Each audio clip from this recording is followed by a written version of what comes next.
Hi students, நாம் இந்த வீடியோல என்ன பார்க்க போறோம் அப்படின்னு பார்த்தோம்னா 2024ல ஸ்டூடெண்ட்ஸ் வந்து என்ன கட் ஆஃப்ல ஒவ்வொரு காலேஜ்லயும் சீட்ஸ் வாங்கியிருக்காங்க அப்படின்னு பத்தி தான் பார்க்க போறோம். ஸோ இந்த கட் ஆஃப் டீடைல்ஸ் நம்ம எங்க எடுத்துக்கோம் அப்படின்னு பார்த்தோம்னா டிஎன்இஏ பார்த்தீங்கன்னா அபிஷியலா அந்த கட் ஆஃப் டீடைல்ஸ் கொடுத்துருக்காங்க. ஸோ இதை தான் நம்ம செக் பண்ணி பார்க்க போறோம். ஸோ அப்படி நம்ம லைனா செக் பண்ணி பார்த்துக்கலாம். அதாவது சென்னை ரீஜியனா சென்னையில என்னென்ன காலேஜஸ்ல என்னென்ன கட் ஆஃப்ல ஏஐடிஎஸ் கோர்ஸ்க்கு போயிருக்காங்க, இதே கோயம்புத்தூர் ரீஜியனா எந்தெந்த காலேஜஸ்ல எந்த கோர்ஸ்க்கு என்ன கட் ஆஃப்ல போயிருக்காங்க அப்படிங்கிறத டீட்டெயிலா பார்க்கலாம். ஸோ இதெல்லாமே பாத்தீங்கன்னா டிஎன்இஏ அபிஷியலா வந்து கட் ஆஃப் டீடைல்ஸ் தான்.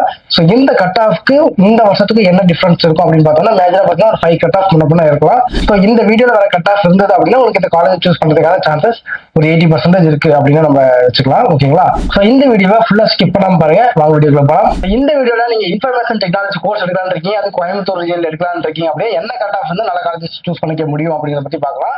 ஸோ ஃபர்ஸ்ட் என்ன காலேஜ் இருக்கு அப்படின்னு பார்த்தோம்னா கவர்மெண்ட் காலேஜ் ஆஃப் டெக்னாலஜி தான். ஸோ இந்த காலேஜ் பார்த்தீங்கன்னா ஓசிகோ 95ல, பிசிகோ 93.5ல, பிசிஎம்கோ 93ல, எம்பிஎஸ்கோ 93ல, எஸ்சிகோ 86.5ல, எஸ்சிஏக்கு 82ல, எஸ்டிகோ 90.5 கட் ஆஃப்ல உள்ள போயிருக்காங்க. ஸோ அடுத்ததா பார்த்தீங்கன்னா ரத்தினம் டெக்னிக்கல் கேம்பஸ் இருக்கு, Asian college of engineering and technology இருக்கு, Sri Ranganathar institute of engineering and technology இருக்கு, PSB college of engineering technical campus இருக்கு, சுகுணா காலேஜ் ஆஃப் இன்ஜினியரிங் இருக்கு, அர்ஜுன் காலேஜ் ஆஃப் டெக்னாலஜி இருக்கு, கிறிஸ் இன்ஜினியரிங் காலேஜ் இருக்கு, ஸ்ரீசக்தி இன்ஜினியரிங் காலேஜ் இருக்கு Karamadai, Coimbatore institute of engineering technology இருக்கு, doctor Mahalingam college of engineering technology இருக்கு, Hindusthan college of engineering technology இருக்கு.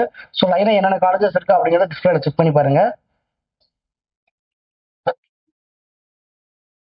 செகண்ட் பேஜ்ல பாத்தீங்கன்னா ஃபர்ஸ்ட் என்ன காலேஜ் இருக்கு அப்படின்னு பார்த்தோம்னா எஸ்என்எஸ் காலேஜ் ஆஃப் டெக்னாலஜி. இந்த காலேஜுக்கு பார்த்தீங்கன்னா ஓசிக்கு 170ல, பிசிக்கு 163ல, பிசிஎம்க்கு 163.5ல, எம்பிசிக்கு 159ல, எஸ்சிக்கு 113ல, எஸ்சிஏக்கு 123.5 கட் ஆஃப்ல ஸ்டூடெண்ட்ஸ் உள்ள போயிருக்காங்க.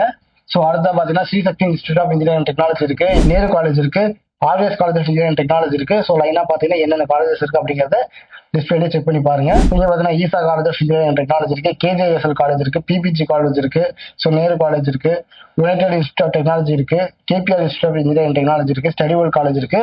ஸோ தேர்ட் பேஜ்ல பார்த்தோம்னா CMS college of engineering technology இருக்கு. இந்த காலேஜ் பார்த்தீங்கன்னா ஓசிக்கு 24.5ல, பிசிக்கு 94.5 கட் ஆஃப்ல உள்ள போயிருக்காங்க. இந்த வீடியோ கண்டிப்பா ஒரு யூஸ்ஃபுல்லா இருக்கும் அப்படின்னு நான் நம்புறேன். ஸோ இந்த வீடியோ ஒரு யூஸ்ஃபுல்லா இருந்ததுன்னா உங்க ஃப்ரெண்ட்ஸ்க்கு ஷேர் பண்ணுங்க. அது மட்டும் இல்லாம நிறைய பேர் 12th முடிச்சிருப்பாங்க பாத்தீங்களா, அவங்களுக்கு இந்த வீடியோ ஷேர் பண்ணி விடுங்க, ஒரு யூஸ்ஃபுல்லா இருக்கும். ஸோ ஏதாச்சும் டவுட்ஸ் இருக்கு அப்படின்னா கண்டிப்பா ஸ்கிரீன்ல நம்பரை கான்டாக்ட் பண்ணுங்க. தேங்க்யூ.